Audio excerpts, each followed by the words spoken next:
رحلة تطوي الدروب بين المدائن والشعوب بحضرة الذكر الحكيم وحدنا رب القلوب وحدنا رب القلوب. بسم الله الرحمن الرحيم. Assalamualaikum warahmatullahi wabarakatuh. Alhamdulillah wassalatu wassalamu ala rasulillah wa ala alihi wa sahbihi wa mawalah wa ba'd. Ma'asyiras syabab, wahai para pemuda muslim yang sangat kami rindukan kebahagiaan mereka, yang sangat kami rindukan kemuliaan mereka, dan sangat kami cita-citakan mereka menjadi pelopor, menjadi pahlawan-pahlawan kejayaan umat Islam di Indonesia dan di dunia. Ma'asyiras syabab, sungguh pemuda, sejak zaman dulu sampai zaman sekarang dan sampai pada zaman akhir kehidupan nanti, merekalah orang yang menjadi tonggak kebangkitan seluruh perjuangan. Para sahabat kebanyakan para pemuda, bahkan para ulama adalah pemuda, para pahlawan adalah pemuda. Imam Syafi'i 17 tahun sudah menjadi imam. Muhammad Al-Fatih 20 tahun sudah menjadi khalifah. Demikian juga Ibnu Umar 15 tahun sudah berjihad di jalan Allah. Dan kemuliaan dan kejayaan ini memadukan ilmu dan iman. Dan ilmu dan iman sejak zaman dulu sampai sekarang selalu ada keterikatan antara masjid dan sekolah, antara masjid dan perjuangan. Mari kita lihat bagaimana Allah Subhanahu wa taala menjadikan cahaya Allah ada di masjid. Ketika Allah Subhanahu wa taala menceritakan Allahu nurus samawati wal ard, Allah adalah cahaya langit dan bumi. Kemudian Allah berbicara tentang masjid, fi buyutin adzinallahu an turfa'a wa yudhkara fiha ismuh yusabbihu lahu fiha bil ghudu wal asal rijalul la tulhihim tijaratun wala bai'un an dzikrillah. Berbicara tentang pemuda, berbicara tentang cahaya Allah, kemudian Allah berbicara tentang masjid yang diizinkan oleh Allah Subhanahu wa taala untuk disebut, diangkat namanya. Di dalamnya ada orang-orang yang selalu berzikir kepada Allah. Mereka tidak dilelehkan dengan jual beli maupun perdagangan dari ingat Allah Subhanahu wa taala. Dan mari kita ingat, tidaklah jauh bahwa keimanan, keislaman dan kesolehan berangkat dari masjid. Rasulullah sallallahu alaihi wasallam ketika menyebutkan 7 orang yang akan mendapatkan naungan, yang tidak ada naungan kecuali naungan Allah, maka Rasul mengatakan, setelah mengatakan syabun nasya'a fi ibadatillah, pemuda yang tumbuh dalam ibadah kepada Allah Subhanahu wa taala, Rasulullah mengatakan wa rajulun qalbuhu mu'allaqun bil masajid, dan seseorang yang hatinya tertambat di masjid. Ini menunjukkan bahwa masjid harus berfungsi sebagai pembinaan pemuda. Masjid harus berfungsi sebagai jamiah, sebagai universitas. Masjid sebagai hadhanah tarbawiyah, sebagai ayunan tarbawi, pendidikan bagi para pemuda. Dan pemuda haruslah berangkat seluruh kegiatan mereka dari masjid. Kita lihat Al-Imam Malik ketika dilihat oleh ibunya memakai pakaian musisi, maka ibunya langsung memerintahkan Imam Malik dengan dikasih pakaian kebesaran seorang ulama dengan mengatakan, wahai Malik, sesungguhnya engkau seorang ulama, pergilah ke masjid dan temuilah para ulama dan ambillah ilmu mereka. Dari kata-kata itu, Imam Malik berada di masjid, kemudian mengambil ilmu dari masjid, kemudian menjadi ulama besar dari masjid. Demikian juga Imam Syafi'i rahimahullah, sejak umur 4 tahun beliau sudah di Masjidil Haram, belajar di sana dan akhirnya menjadi imam. Dan Khalid Az-Zunji mengatakan, Afti ya Aba Abdillah faqad ana laka an tufti.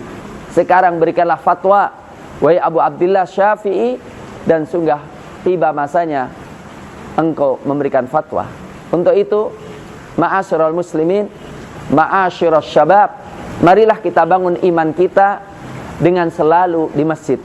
Sebab orang yang pergi ke masjid, kemudian mempelajari kitabullah, kemudian mempelajari ilmu-ilmu Allah, maka ditulis sebagai mujahid di jalan Allah Subhanahu wa ta'ala. Dan cukuplah masjid dikatakan sebagai ahabbul bilad ilallah. Ahabbul bilad ilallah masajiduha, bahwa tempat bumi yang paling dicintai oleh Allah adalah masjid-masjidnya.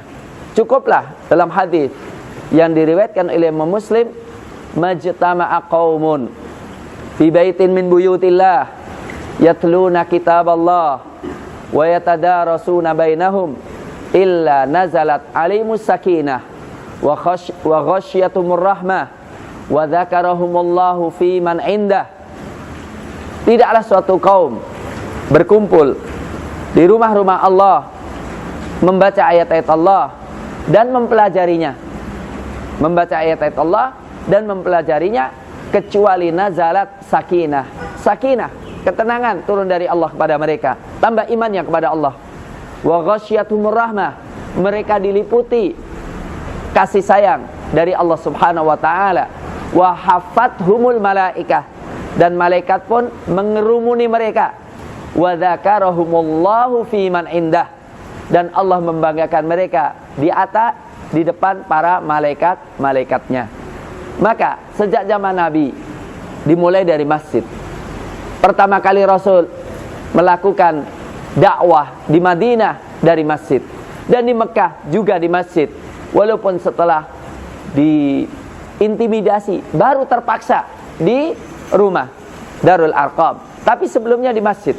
Demikian juga di Madinah di masjid, dan seluruh ulama di masjid. Dan Palestina sekarang ini Masya Allah memulai jihadnya dari masjid.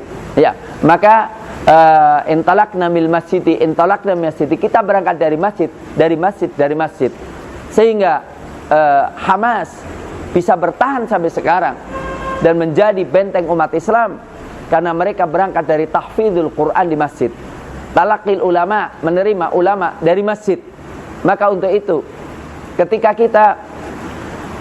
kita meninggalkan masjid, maka sholat kita pasti tidak bisa istiqomah. Ya. Kemudian ilmu kita kurang berkah, karena memang Allah Subhanahu wa ta'ala pertama kali yang dilakukan oleh Nabi Ibrahim alaihissalam adalah wa idh bawwa'na li Ibrahim makanal baiti alla tusyrik bi syai'a wa tahhir baiti lit ta'ifina wal qa'imina wa ruk'a'is sujud. Pertama kali adalah ketika kami menjelaskan kepada Nabi Ibrahim alaihissalam di mana letak Baitullah, masjid. Kemudian kami perintahkan kepada Nabi Ibrahim alaihissalam untuk mensucikan Nabi Ibrahim dan Ismail alaihissalam untuk mensucikan masjid. Demikian juga kemudian beliau mengatakan Rabbi ja'alni muqimas shalah, seakan-akan bisa menegakkan salat, bisa mempelajari ayat-ayat Allah Subhanahu wa taala. Semuanya berangkat dari masjid. Ya, karena masjidlah kita belajar bagaimana kita melakukan jamaah.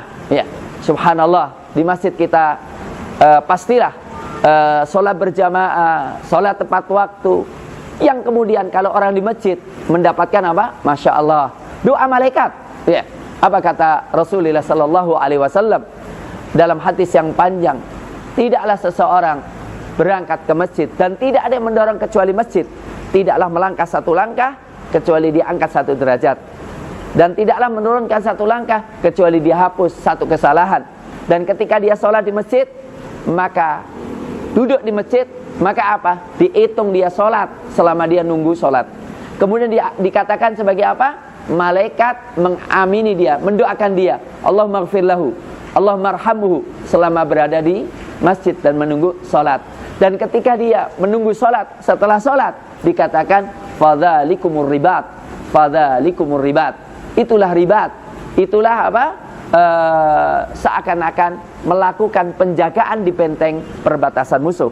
Jadi ma'asyiral muslimin, banyak sekali hadis-hadis yang menerangkan iman turun di masjid, sakinah turun di masjid, ilmu turun di masjid. Maka hendaklah kita ilmu didapatkan dari masjid dan kekuatan dari masjid, dan tidaklah jauh, karena masjid adalah merupakan tempat yang pertama Rasulullah bangun, dan Nabi Ibrahim alaihissalam diperintahkan oleh Allah untuk membangunnya.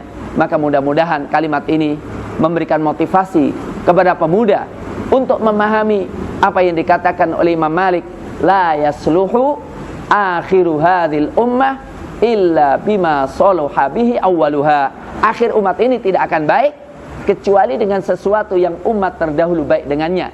Kalau dulu berangkat dari masjid dan ulama-ulamanya, maka marilah kita berangkat dari masjid dengan berdekat dengan ulama, dekat dengan orang-orang solihin, sebab dekat dengan mereka merupakan kedekatan dengan Allah Subhanahu wa taala. Mudah-mudahan bermanfaat. Aqulu qouli hadza wa astaghfirullah li wa lakum. Wassalamualaikum warahmatullahi wabarakatuh.